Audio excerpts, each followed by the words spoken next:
नमस्कार, मैं राजेश कुमार वर्मा, प्रवक्ता आदिनाथ कॉलेज ऑफ एजुकेशन महारा ललितपुर। विषय है शिक्षण अधिगम के सिद्धांत। आज का टॉपिक है संप्रेषण के प्रभावी तरीके।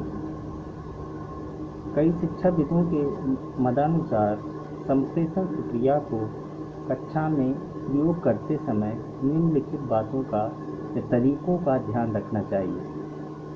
नंबर 1 है उद्देश्यपूर्ण। अच्छे संप्रेषण के लिए हमें जो भी विषय वस्तु पढ़ा रहे हैं उसका क्या उद्देश्य है, क्या विशिष्ट उद्देश्य है, ये निर्धारित होने चाहिए। हमें पता होना चाहिए कि इस पाठ्य वस्तु या इस टॉपिक को पढ़ाने से बच्चों के किन उद्देश्यों की पूर्ति होगी। नंबर 2 है अध्यापन कार्य आदेशात्मक न होकर निर्देशात्मक होना चाहिए।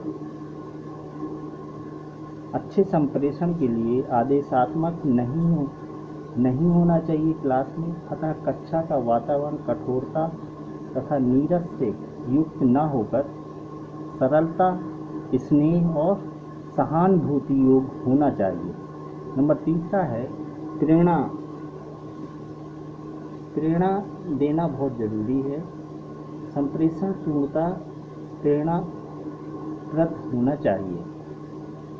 वह उनके अनुभवों पर आधारित होना चाहिए, साथ ही उनके रुचि एवं प्रवृत्तियों को विकास करने वाले होने चाहिए। हमारा अगला पॉइंट है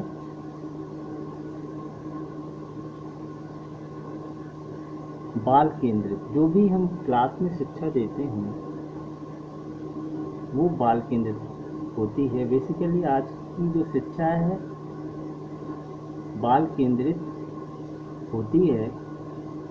शिक्षाविदों ने यह स्वीकार किया है कि संप्रेषण बाल केंद्रित होना चाहिए, अर्थात उनकी व्यक्तित्व विभिन्नताओं, आदतों, रुचियों एवं योग्यताओं को ध्यान में रखते हुए अध्यापन कार्य होना चाहिए। नंबर अगला है पॉइंट सुनियोजित। संप्रेषण सुनियोजित ढंग से पूर्ण किया जाना चाहिए। इसके लिए उसे घर से ही पाठ योजना बनाकर लानी चाहिए और उसके अनुरूप ही शिक्षण कार्य होना चाहिए। अगला पॉइंट है सक्रिय अध्यापन। सक्रिय अध्यापन से तात्पर्य यह है कि कक्षा में उचित वातावरण बनाया जाना चाहिए और छात्र तथा अध्यापकों दोनों सक्रिय होने चाहिए, क्योंकि संप्रेषण को द्विमुखी क्रिया माना गया है। संप्रेषण के साथ सीखना होना चाहिए, अन्यथा संप्रेषण व्यर्थ है। अगला पॉइंट है विषय से क्रमबद्धता। विषय वस्तु क्रमबद्धता से प्रस्तुत की जाए, उसका क्रम टूटना नहीं चाहिए, अन्यथा बालक में भ्रम पैदा हो सकते हैं। अगला पॉइंट है सहयोग की भावना का विकास। संप्रेषण में छात्र एवं अध्यापक दोनों ही सक्रियता अपेक्षित है।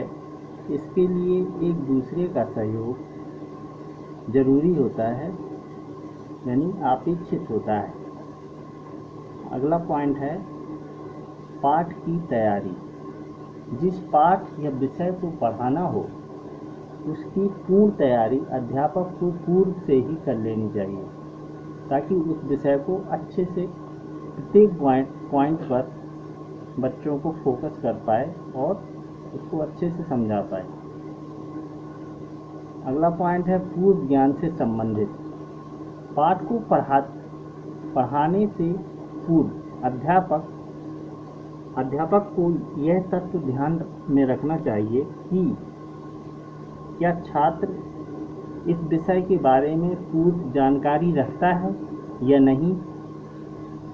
अगर नहीं रखता है तो हमें पहले पूर्व जानकारी देनी होगी, तब उससे जुड़ता हुआ ज्ञान, उससे रिलेटेड ज्ञान हम आगे बच्चों को दे सकते हैं, ताकि वो पूर्व ज्ञान से जोड़ते हुए नवीन ज्ञान को जान सकें। अगला पॉइंट है सहायक सामग्री का समुचित प्रयोग। संप्रेषण में उचित स्थान पर सहायक सामग्री का प्रयोग किया जाना चाहिए। पाठ में रोचकता आ सके, इसलिए बालक रोचकता आ सके और बालक उसे सीख सके, क्योंकि बच्चे को जब किसी भी चीज़ में रुचि होती है तो उसको वो ध्यान से सीखता है, ध्यान से पढ़ता है और ध्यान से करता है उसको। अगला पॉइंट है स्वतंत्र वातावरण। स्वतंत्र वातावरण में ही बच्चा अच्छी तरह सीख पाता है। विषय का संप्रेषण अनुशासित होते हुए भी लेखन के समान स्वतंत्र वातावरण में पूरा होना चाहिए, ताकि बच्चे या छात्रों की रुचि का विकास हो सके। आत्मविश्वास की जागृति। अगला पॉइंट है संप्रेषण अध्यापक में आत्मविश्वास जागृत करता है। आत्मविश्वास के साथ पढ़ाया जाना बालक को पूर्ण ज्ञान प्रदान करता है। आज का टॉपिक यहीं समाप्त होता है। नेक्स्ट टाइम पे अगले टॉपिक पे बात करेंगे। धन्यवाद।